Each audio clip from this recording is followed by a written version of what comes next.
Good evening, class. Let's continue studying Ielts Cambridge 15.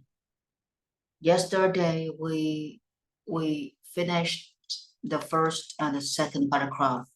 So today, we are going to continue studying the third and the fourth paragraph. What we are doing here is we try to break the sentence into pieces in order for you guys to understand. When you read, please pay attention to the topic sentence and the conclusion sentence of the paragraph.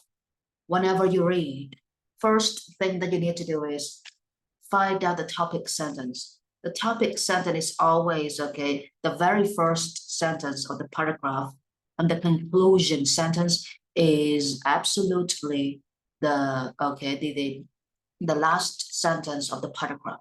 So that is how you read. The second thing that you need to pay attention to is the names. The names, in the paragraph are the keywords. Here you can see the word Spain, Portuguese, Dutch traders, Netherlands, all right, Northern Europe. So these are the words. Whenever you see the names, you need to underline the names or highlight the names in order to remind yourself of the fact that you are paying attention to these names. So let's go, to the very first, let's come to the first sentence of the paragraph. Always in danger of competition from neighboring Spain, the Portuguese began subcontracting their spice distribution to Dutch traders. First word, that is neighboring.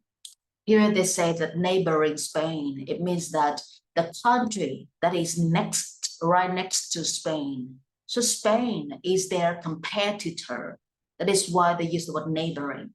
Whenever you see the word neighboring, you think of the word next to. So Spain is right next to Portuguese, and they are scared of Spain because Spain is their competitor. Here, always in danger of competition from neighboring Spain, the Portuguese began subcontracting their spice distribution to Dutch traders. Subcontract, if you don't understand this word, don't look it up on the dictionary, because we are reading, we need to try to find out the meanings of the word without finding the meanings of the words from the dictionary. Don't abuse dictionary too much. Try to guess the meaning of it. Here they use the word subcontracted. Subcontract, we have the word contract or subcontract. So subcontract the spice distribution to Dutch traders. You can think of the word contract. When you have a contract with other people, it means you are the vendor. You are the number one vendor. You are the very first vendor. So whenever you use the word sub, it means the second contractor. Yeah, they subcontract. It means they have the second partner. They have the second place to distribute their spice to Dutch traders. Here they say that the Portuguese spice distribution to Dutch traders. So you can think of the word like subcontract is for the Dutch. It means Dutch is the second place to import the spice, import the nutmegs into their country. So the word subcontract, sub means the second one. Profits began to flow into the Netherlands, and the Dutch commercial fleet swiftly grew into one of the largest in the world. Swift, fast, quick. Fast and quick are the two basic English words. And in advanced class, we don't use basic words. If you use fast, if you use quick, nobody is gonna highly value you, in the IELTS score report. So you need to remind yourself that you need to use advanced words. So instead of using rapid, or instead of using fast or quick, please try to use the word swift. Swiftly, it means fast or quickly. Here they say that profits began to flow into the Netherlands. It means profits began to come to the Netherlands, or profits began to pour into the hands of the Netherlands. Flow is the action verb for water. You can ask like, where does the water flow from? Or the water flows very fast, in the river. So flow, it is the action verb for the water. You can say that the water runs. Don't use run for water, because run is the basic English word. The right word for water, that is the word flow. The water flows very slowly here in the river. It makes the river look very crystal clear and beautiful. The flow is an action verb, and it is also a noun in English. So the situation of water running, that is water flow. Or you can use the water runs very fast here, or the water flows very fast here, or the flow of the water is very fast here. Flow can be used as an action verb and also a noun in English. Here they use the word flow. It means the profits began to pour into the hands of the Netherlands. Pour, P-O-U-R. If you want to drink water, you need to pour water from the bottle into your glass. So that is the action verb of pour. Here we can say that the profits began to pour into the hands of the Netherlands, or the profits began to flow, or come into the Netherlands. The Dutch commercial fleet swiftly grew into one of the largest in the world. Commercial fleet. Don't pay attention to the word fleet. You can guess it's like a commercial program or a commercial advertisement, something like this. Whenever it comes to the commercial, it means that they run some kinds of they are trading. They are trading the nutmegs. We are studying nutmegs, guys. This is the nutmeg. Don't try to find the meanings of the word nutmeg. Just convince yourself that you need to finish reading. And after you finish reading, you look back at this article. That is the right time for you to use the dictionary. Right now, don't use dictionary. Okay, so here they use the word commercial fleet. You can think of like something like commercial programs swiftly grow into the largest in the world. So this sentence, it is about profits. First subject, profits. The second subject, that is Dutch commercial fleet. So here they are talking about the profits that they make from nutmeg. And the second one, that is the commercial, the trading, the way that they trade nutmegs. The Dutch quietly gained control of most of the shipping and trading of spices in the northern Europe. Here first, gain control. Here gain control where? Where does the Dutch control? They said that the Dutch control the shipping, and the Dutch control, the trading. It means that the sales of the nutmegs, but where? In northern Europe. So here we use the word control. It's an action verb right here, and we also have the word shipping and spices, trading. So when you read, you need to pay attention to the main words. Don't be scared of small words, because small words are gonna confuse you. Just pay attention to what is it about, for example. Then in 1580, Portugal fell under Spanish rule. Fallen.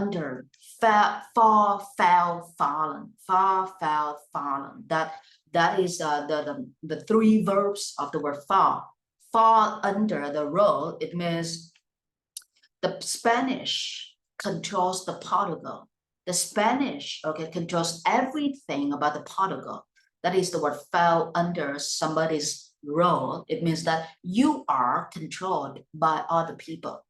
And by the end of the 16th century, the Dutch found themselves locked out of the market. What does it mean locked out of the market? Let's check the word, the action verb lock first. When you lock something, it means you close it with a key, like you lock the door with the key. And the second meaning of the word lock, you lock somebody out of somewhere, it means you you forbid them from going inside that place. Forbid means you don't allow. I don't allow you to submit the homework late, for example, or I can say that I forbid you from submitting the homework late. You forbid somebody from doing something. It means that you don't allow them to do those things. They use the word locked out of the market. It means that the Spanish or Spain, let us say Spain will prevent the Dutch from selling nutmegs in the market. So that is what they want to say first. Let's check out this sentence again. Portugal fell under Spanish rule. It means the Portugal is controlled by the Spanish government. And then by the end of the 16th century, the Dutch, by the end of the 16th century, suddenly the Dutch is thrown out of the market. The Dutch cannot do business in this market. So that is what they mean. Here in this sentence, we have three big people. The first people, that is the Portugal. The second people, Spanish. The third people, Dutch. Pay attention to the names. So the Portugal is controlled by the Spanish, and then the Dutch sees that, oh my gosh, I cannot sell anything in this market anymore because of the Spanish rule, because of the Spanish government. That is the meaning of it. As prices for pepper, nutmeg, and other spices soared across Europe, they decided to fight back. Look at the word fight back. We only fight back when something is unreasonable. Unreasonable.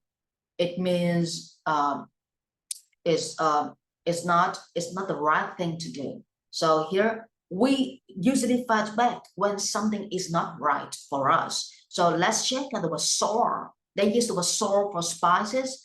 Here they use the word soar for prices. It means that the prices, increase a lot. The prices go up too high.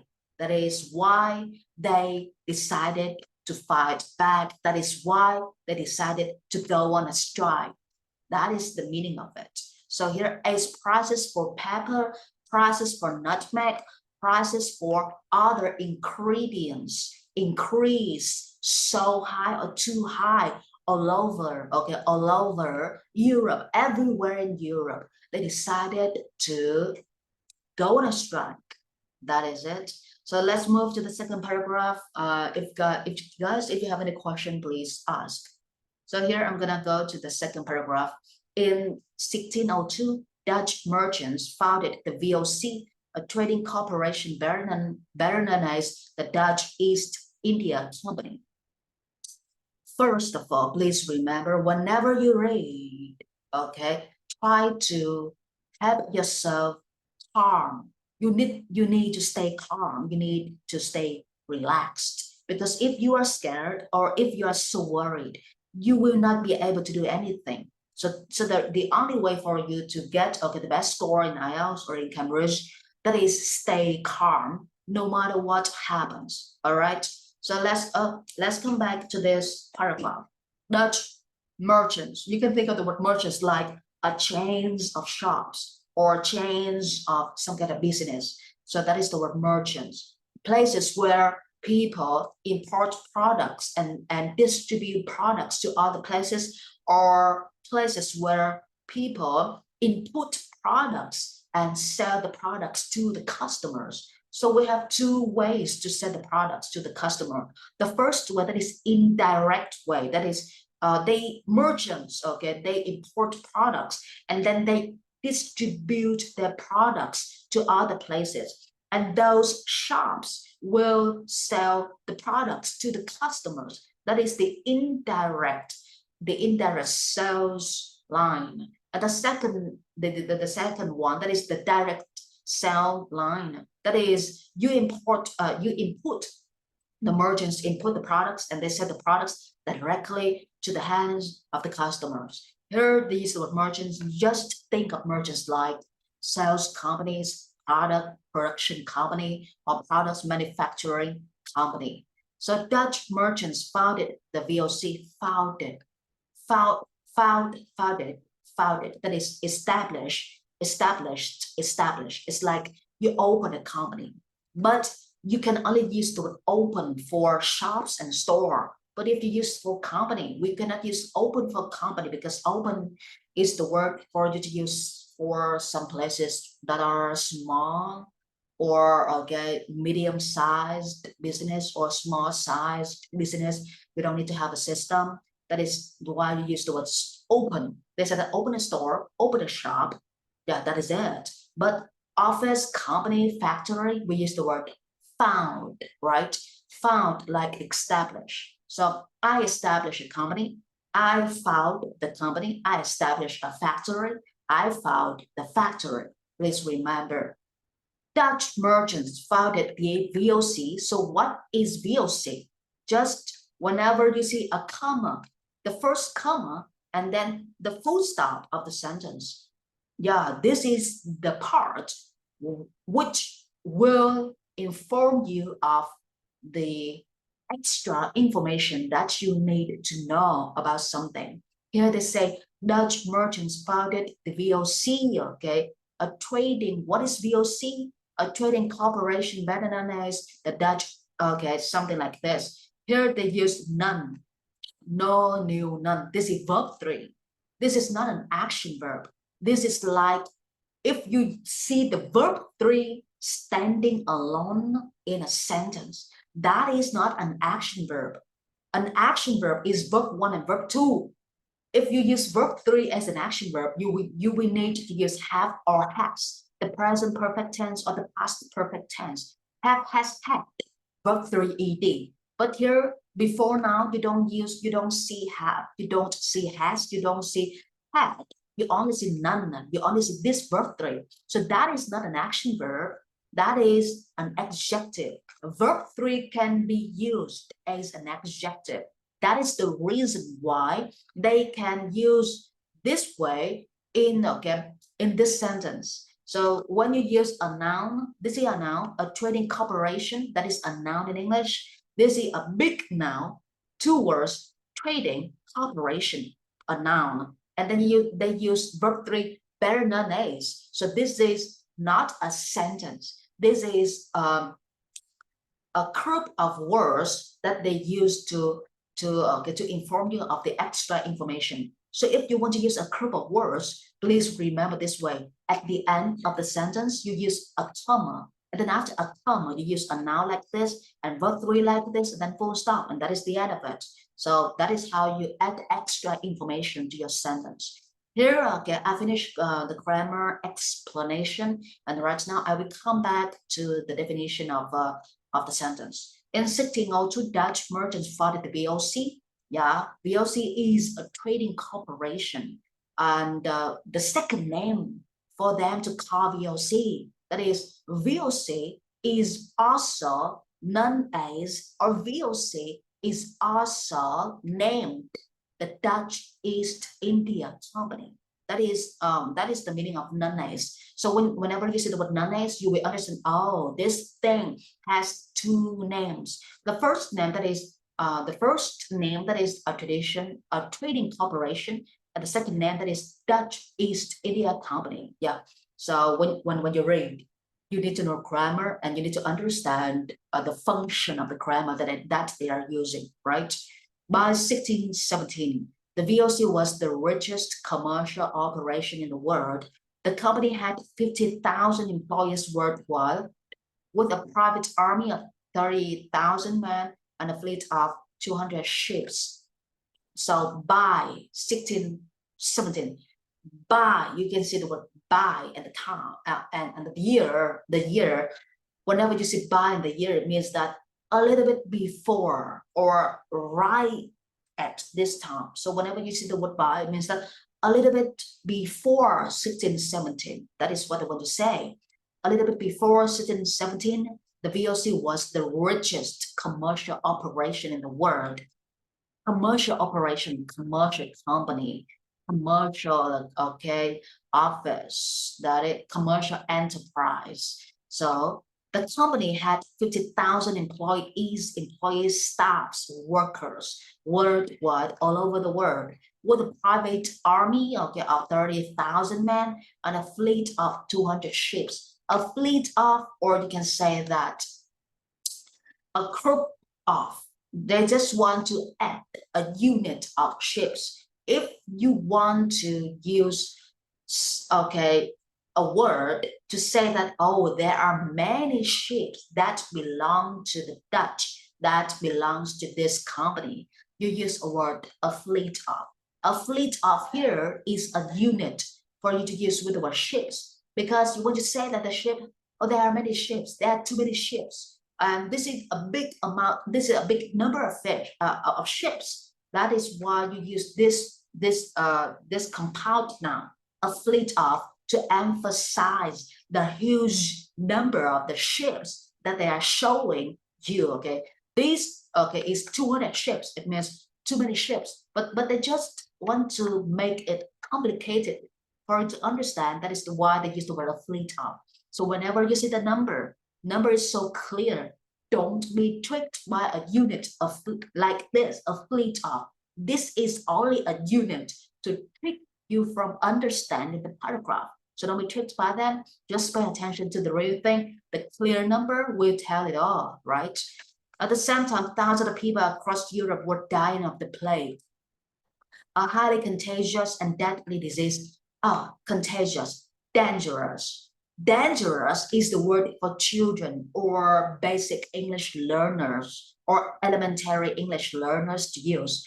Don't use the word dangerous anymore. Try to use the word contagious. Something is contagious. Something is dangerous. Dangerous, so dangerous to the point that you are going to die from this thing. If you are infected with this disease, the spread of the disease, it means the disease, is all over the place.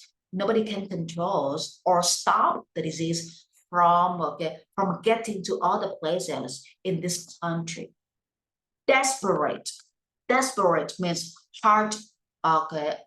heartbroken and so too sad and uncontrollable. That is desperate. Doctors were desperate for a way to stop the spread of the disease, and they decided the nutmeg held the cure. Here first they used the word plague. Plague, it means infectious disease.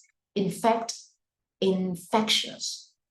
Here in this class I teach, but I will not write down the words because I want you guys to step by step get used to the pronunciation of the words and try to guess the ways to write the word. If you hear the word infectious, this is how you write the word. This is how you write the word. Here you can say that, oh, infection, maybe it's infection, let's say shots. You can say that shots. For example, some students, they don't have the word shots, they just say infectious. You don't have the word infectious like this, or you can use the word like infectious. So this is how you search for the words. When you don't know the word, or you just guess the spelling of the word, but you are not sure about the words. So this is how I search for the words too, When you don't know for sure, the spelling of the word, use this one. All right, let's get back to this one. Plague, infectious disease, a type of disease that human beings will be will get if they don't have the right medicine, just like COVID-19. At first, COVID-19 is a plague because nobody has vaccines, no scientists are able to find out the vaccines. That is why they call it a plague, an infectious disease, infectious. And right here, they use the word cure. You say cure? No. When you say cure, that means that you make somebody die because of you. But here you use the word cure. Cure, it means that the doctors will cure the patients by give the patient the right medicines. Cure, C-U-R-E, is an action verb and also a noun in English. All right, everybody wanted nutmeg because nutmeg is the cure. Many were willing to spare no expense to have it. Spare no expense to do something. It means that you are willing to pay at all costs to buy something. I am willing to pay at all costs for me to upgrade my English. I am willing to pay at all costs for me, okay, to study further, like doctor degree, okay, yeah, or master degree. So that is the word spare no expense to do something. All right, it means you pay at all costs. You don't care about money. You don't care about how much it costs. You're just like, oh, I will spare no expense to get the university degree. That is the best thing in my life. That is spare no expense to do something. It means I don't care about how much it takes. I am just willing to pay to get it. That is the word. Nutmeg bought for a few pennies in Indonesia. Nutmeg wood bought for a few pennies in Indonesia could be sold for 68,000 pounds, its original cost, on the streets of London. Here, you see this number, you see the word times. Whenever you see the number on the times, pay attention to the words after the word times. Here they say times, but times what? Here they say times of the original cost. It means the cost, it's like 68,000 bigger than the cost. That is what it means. So whenever you see the number and the word times, don't ever stop, because when you stop right here, when you stop at the word times, you think that 68,000, you think of like $68,000 or 68,000 pounds or 68,000 Vietnam dong. No, that is wrong. That this is not okay. This is not the amount of money that the nutmeg is sold. This is okay the estimation of the amount of money that you have to pay in order to buy the nutmeg. And here they said 68,000, and the unit of this number is the times. But times is not okay. It's not just it. Times here that means that times of what? 68,000, okay, bigger than what? Here they want to say 68,000 more than its original cost. That is what they want to say. So nutmeg is only a few pennies in Indonesia, but the nutmeg is going to be sold at 68,000 bigger than its original cost in London. That is it. Yeah, they make everything seem so sophisticated and complicated for us to study, right? The only problem is the short supply. If you already study in the university, and especially you study in business or marketing, they say that short supply, big demand, or big supply, short demand. Yeah, supply and demand always go together when you study business. The only problem was the short supply, or the only problem was the short of the production, the short manufacturing. So whenever you see one word, you need to ask yourself, oh, do I know other synonyms with the word? Or do I know other antonyms with the word?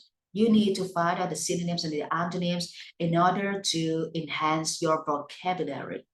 And that's where the Dutch found their opportunity. So that is the last sentence of this paragraph. Let's move to the next paragraph. Oh, too much, right? Yeah, let's get it done. The Banda Islands were ruled by local sultans who insisted on maintaining a neutral trading policy towards foreign powers. First word, rule. Second word, sultans. Third word, powers. Here they are talking about the islands. The islands were ruled, the islands were governed. You have the word government, right? The government of Vietnam, Vietnamese government governs Ho Chi Minh City. Ho Chi Minh governments governs Ho Chi Minh City, or Kinh Giang government governs, yeah, Kinh Giang City, or Cần Thơ government governs Cần Thơ. That is it. So we have the word government and the action verb of it, that is govern. Somebody governs somewhere, it means that somebody controls somewhere. Like a king will govern his land, his people. The king will rule his people. Here is the action verb. Rule, ruled, ruled. Okay. Rule is not the regulation of the school. Rule is not, okay, it's not the regulation of your office where you go to work. A rule is govern. Rule is control. Rule is the way, okay, that they will gain control all over the people or all over the land in order to make, okay, it work for them. So right here, the Banda, okay, the Banda, okay, the Banda Islands were ruled, were governed by local sultans. Sultans don't need to find it on dictionary. I don't know the word sultans either, but let's check out who are the sultans and what does this word mean. Yeah, you see that who insisted on maintaining a neutral trading policy towards foreign powers. Maintaining a neutral trading policy, it means that they try to keep, okay, they try to keep the right business for foreign people. That is it. So the sultans are the people who try very hard to keep, to maintain, to make, okay, to make the right business to foreign government. So it means that they try to keep the business right. They try to keep the business fair, not like unfair business or illegal business. Everything is legal, everything is right, everything is fair, everything is clear. Okay, nobody uses the money under the table, okay, to breed the government. So here, to bribe the government. So that is why they say neutral trading policy. It means that the right trading programs, the right business ways, that is it, the right business way, neutral trading policies towards foreign government. Powers, it's not like superpower, Superman or something. Power here, it just means foreign government, that is it. So here, when you understand the meaning of the sentence, you need to look back at the sentence again to find out, oh, the main subject is, oh, what is this sentence is about? This sentence is about the Banda Islands. Here the Banda Islands, or what is it? The Banda Islands here, okay, is controlled by the local people. And those kinds of people try to keep the right business ways for the foreign government. That is it. This allowed them to avoid the presence of Portuguese or Spanish troops on their soil, but it also left them unprotected from other invaders. First, troops, okay? This allowed them to avoid the presence of the Portuguese or Spanish. Avoid the presence, it means that to stay away. That's just that. It means that the Banda Island people don't want to see the Portuguese people, don't want to see the Spanish people on their land. That is why, okay, they use, okay, some kind of policies, the business policy to prevent, to stop the Portuguese, to stop the Spanish people from, okay, from stepping on the land, from getting to, okay, the country. That is what they want to say. This allowed them. So what is this? What is the word this in this sentence? The word this is, first, it is about the local sultans. Second, the word this is about the neutral trading policy, the a right business plan, a right business way. So a right business plan of the local people help them to stay away from the Portuguese and the Spanish armies on their soil, land, okay, land, soil, the same thing. But it also left them unprotected. Leave somebody unprotected just means it makes them feel unsafe. It makes them feel not protected by other people. So it also left them unsafe, not safe from other invaders. Invaders means people try to come into your country, and people try to start a war, start a fight, so that they can, so that one day they will win over your country, and they will take your land, and they will take your people, that is invaders. In 1621, the Dutch arrived and took over. The Dutch arrived and controlled all over the place. Control, take over. Once securely in control of the bandas, it means once safely, once perfectly, once completely, 100% in control of the bandas. In control of, it means, it just means when they 100% control the bandas. That is it. All right, please double check your Zala for the second link. Oh,